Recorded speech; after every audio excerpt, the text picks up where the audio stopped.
When I think about judgment, there's a verse that comes to mind. It says that on all negative actions and all negativity, love covers over.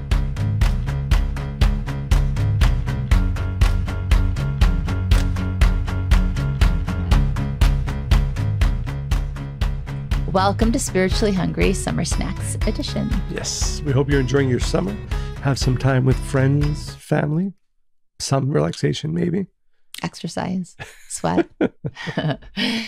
So today we're going to talk about something that Michael and I are both highly allergic to, and it's not peanuts.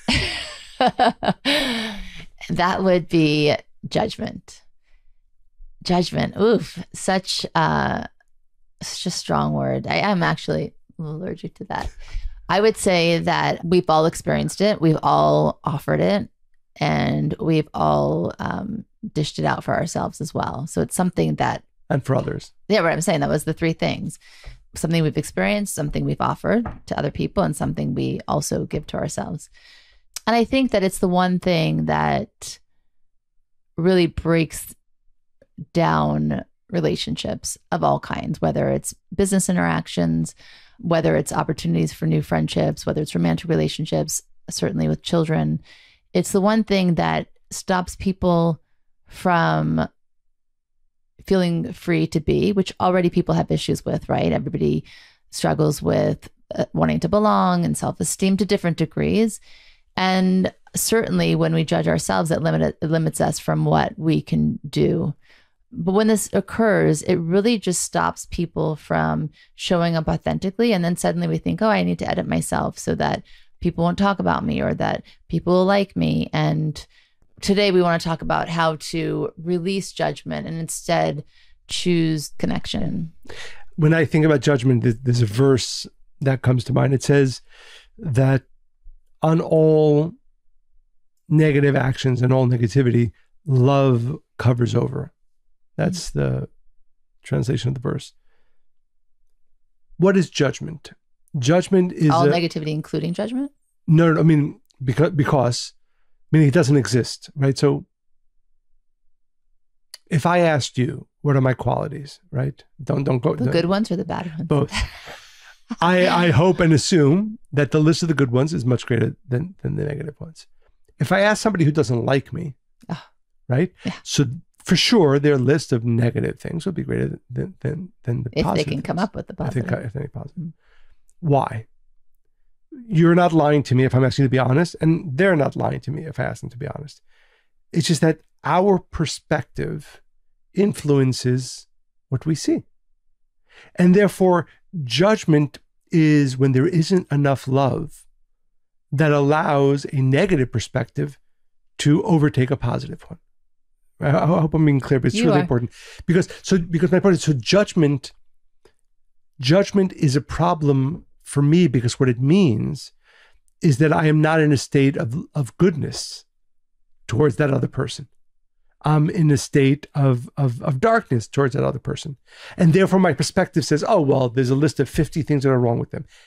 Except on the extreme, every single one of us has good, has bad, has qualities, has detriments. The only choice we make, and I think this is where, if you really live with this perspective, you can't have judgment. You almost never have negative judgments towards other people. Because what you understand, and I think, again, this is something that I ask our listeners to really open yourself up to the possibility that every single person you're judging, you're only judging them negatively because of your initial or perspective towards them. And therefore it allows you to focus on their negative traits versus their positive traits. If you come to them with love, or at least with goodness and kindness, then you will naturally see more of the good and focus on that rather than the bad. And I just want to repeat it because I think it's so important. Like, there's an ancient Kabbalistic teaching that says that since the fall of Adam, right? So since Adam and Eve became a mixture of light and darkness, of good and bad, there is no person who exists ever that is all good, nor are there almost ever people who exist who are all bad. And therefore, It's just a matter of perspective. So I'm trying to think of people, we've all gone through life and had people say about somebody else, they are the worst person, they're a psychopath, they're the narcissist, right? Yeah. And our perspective was, oh, no, actually, yeah, of course, we can see those traits, but they're not the devil, right? But how many times in life have we come across people who, sometimes after a divorce, sometimes after business partnership went south, suddenly this person who was like their lover or their best friend is now the worst person who ever existed. Now, clearly that's never the case. The person was not the best person when you were married to them or when you were in business with them, and nor are they the worst person that ever lived now that you're divorced from them or you had a falling out in business. What am I trying to say? It's just where you're focusing your vision right now. And so it's not even perspective, it's perception. It's how you choose it's how you make meaning of what you see. Again, I just imagine this piece of paper had half of it all white and half of it all dark. Now you can, if you just put your eyes and just start focusing on the side of the paper that is all dark, and I ask you, what is this paper? You say, well, it's dark. And if I ask you to put your focus on all the white part of the page, you'll say what the paper is, and say it's white. It's literally where you're looking. It's not about reality. And if we're able to accept this premise, this truth, then it leads us towards a path that almost never enables us to judge somebody else negatively. It doesn't mean we're blind. It just means that we are aware of the fact that we actually know this person who I hate actually has good qualities. I might not want to look at them right now, but they're not all bad. And judgment, therefore, is a false focus on one aspect of somebody. I agree with everything you said. I think part of the reason people judge isn't just because they're choosing to see the worst part over the good. I think a thing before that often happens is that we have an expectation of what that person should be, who they should be, how they should act, what they should provide to us, what they should offer. Then when we get disappointed, then it's judgment. It also has very much to do with how we feel about ourselves. When we feel inadequate and we see somebody else that's really doing a job, we're going to judge them because it's easier to do that than to look within, right? So it's very complicated. And I think that, and I'm bringing this up because I think wherever our listeners find themselves, right? Who are you judging? Where do you judge most? Try to see when that comes up for you, how and what's leading that. I think that. So can you explain that a little bit more? Give an example. Maybe give an example. Well, I see this a lot with women. Rather, there wasn't a negative comment. No, it's not necessary. I mean, maybe just women are more vocal about it, or they get more caught up in the kind of details of things. But I see it. Let's give an example as in a spiritual environment, right? As spiritual leaders. Often people put people on pedestals because they want to, and they've assigned them to be all these things for them. And then that one thing that they don't understand or looks a certain way, they throw them off the pedestal. They start to judge harshly. It's like people set people up in certain ways to provide for them. Now that's one way, right? A leader to a person, a parent, right? Often you should have offered me this. Children say that and they're blaming their parents, but and judging them. How could you're a horrible parent? There's always more to the story, more to the picture. I think that a lot of it is what we assign people to be to us. And then we get let down. We don't communicate it. And we don't take responsibility for our part, which then leads to judgment. And I think the other thing, the example you gave about, that person's a narcissist, there's this, that, whatever. Whenever I hear some extreme things, I'm like, well, maybe half of what you've heard is a lie and you've believed it. And now you're judging this person harshly. I can make up 5 things about you and go tell everybody and I can be judged. Whoever, right? Or even one major one. And people will just believe that. So judgment, I think it gets us just nowhere. I mean, that's really the point that I want to get across. So instead of that, right, replace it. Get curious about what it is you're seeing or what it is that you've heard or what it is you're feeling that's creating this harsh judgment wherever it is, even if it's on self, right? And then the second part of that, after you get curious about it, you understand your why, then choose to respond with wanting connection, desiring connection over separation. Now, if you have that goal, and I say this often when people are fighting, and I think fighting is healthy as long as you want to repair it. But to be able to do that, you have to not want to win the fight. You have to want to understand the person's point of view and express your own. So that that's the formula for me, that judgment is a dead end, right? So know why you're judging, get curious about that, both internally and externally. And then the second part is replace it with a desire for real connection, because we all want the same things. We want to be heard, we want to be loved, we want to be seen, and we want connection, right? We want belonging. And if you go through life like that, believe me, the amount of times that judgment comes up for you is going to be less and less and less. Now, Virgos are known for being judgmental. I am a Virgo. The judgment that I had was towards myself mostly, but I also knew that as long as I'm judging myself harshly, I will always continue to judge other people. So the first thing I had to start with is to stop judging myself and really learn, again, curiosity about who I want to become and really connect with my soul aspect of me. So I stopped judging myself, and then I stopped judging other people, right? That is completely doable. And that's what I think is a big part of really spiritual maturity. You know, we were having a talk with a bunch of our teachers this week, and the idea of spiritual maturity is that there's certain behaviors and certain aspects like judgment we need to outgrow at some point, right? That's the call. Yeah, I think so. I think you touched upon three really important points, which I'll underscore and underline. One, about judging oneself, and I think it's very much true what we said earlier.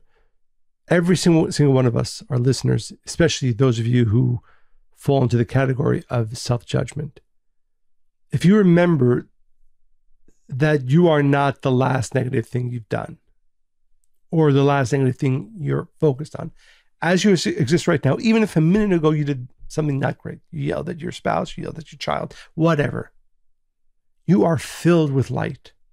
You are an unbelievable being, soul that is filled with light. Yes, you want to get better at this and this. Yes, next time you'd rather not yell at your son, but that doesn't make you a bad person. I think that there's two very, very different things: an action that I shouldn't have done and I don't want to do again, and maybe I want to repair, and who I am. I mean, that's the thing, though. I always tell people, if you really want to change, you can't hate the parts of yourself that you don't like. You have to love all of you, even the parts you want to change, and then from that space change.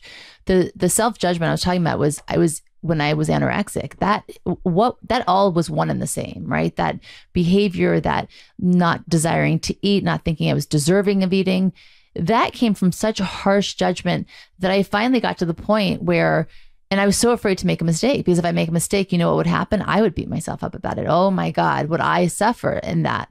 So then you go through life wanting to be perfect, never wanting to make a mistake, not being seen, not ruffling feathers, not rocking the boat, because then what's going to happen? The effect of that was self-judgment. What if you ruffle feathers on a rocking boat? I'll eat chicken. And so when I finally, again, for me, I had a real wake-up call, and I'm so grateful for that.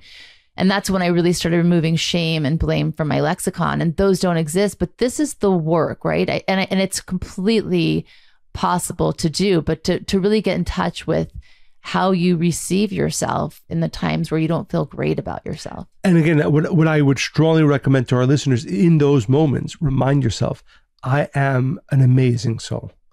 And no negative action that I have done, even if I have, diminishes how great my light is. And again, so the next step is not to judge myself or to be upset with myself, just this amazing soul is going to get even more amazing. And if you don't know what that looks like, get curious about that. Know that that is the truth, even if you don't believe it yet.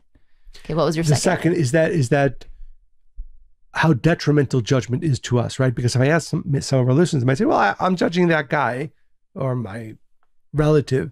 He's a terrible whatever. Right? We have to understand that where our thoughts are, that's where we put ourselves.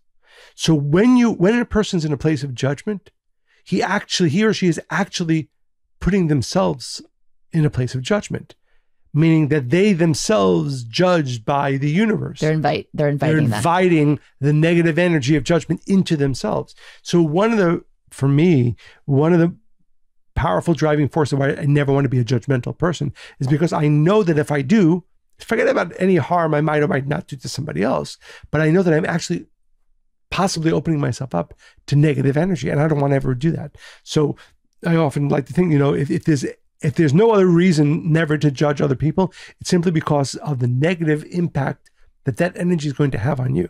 That was the second part. Reminds me of Abigail, our youngest favorite, her mantra, be the change you wish to see in the world, right? That's one thing. If you want to see a world and environment without judgment, then be that. But by the way, I want to make it clear that this is an actual reality, meaning, and I would ask our listeners to, and I know we can think of a few people who go through life being judgmental are almost never happy. It's not just because they're judgmental, it's because they don't realize it. But every time they're judging somebody else, they're actually opening up the door to their life and inviting darkness in. So that's really important. And then the third, which is kind of a big concept, but I think it's so important. I go back to the word love. Love manifests in many ways, but one of them is that it focuses us on the good in the individual. Loving somebody else, hopefully, like we've had this conversation, when somebody's in love, the extreme version of it is that they're blind to all the not great parts of and every one of us has some not great parts. Even the red flags. Even the red flags, right? So that's not where we want to be, but we do want to be leaning towards love. And with that, how do you know if you're a person who's going through life leaning towards love? I try to always see the positive. I try to, yes, I know this person has this detriment and that detriment, but I try to see them in a positive light. That means you're coming from a place of love. And maybe we should have a whole podcast on love, but exactly. So we can talk about unconditional love. Going through life in that way awakens great light. We call it love, but living with love actually awakens light. So one of the reasons why I try to go through life focusing on people's positive aspects, because I see that as a manifestation of love. And I know that if I go through life trying to manifest love, that brings blessings to them, to me, and to our world. So we'd like to inspire our listeners, hopefully, with this episode, this snack, to, especially if you're on vacation somewhere with your family, choose love over judgment, right? Because the positive effects of that is not just on your relationships and those people, but maybe most importantly about yourself, in the energy that you bring into your life and that you experience. Be curious and seek connection. Enjoy the rest of your summer, and we hope you enjoyed listening to this podcast as much as we enjoyed recording it. Stay spiritually hungry and wear sunscreen.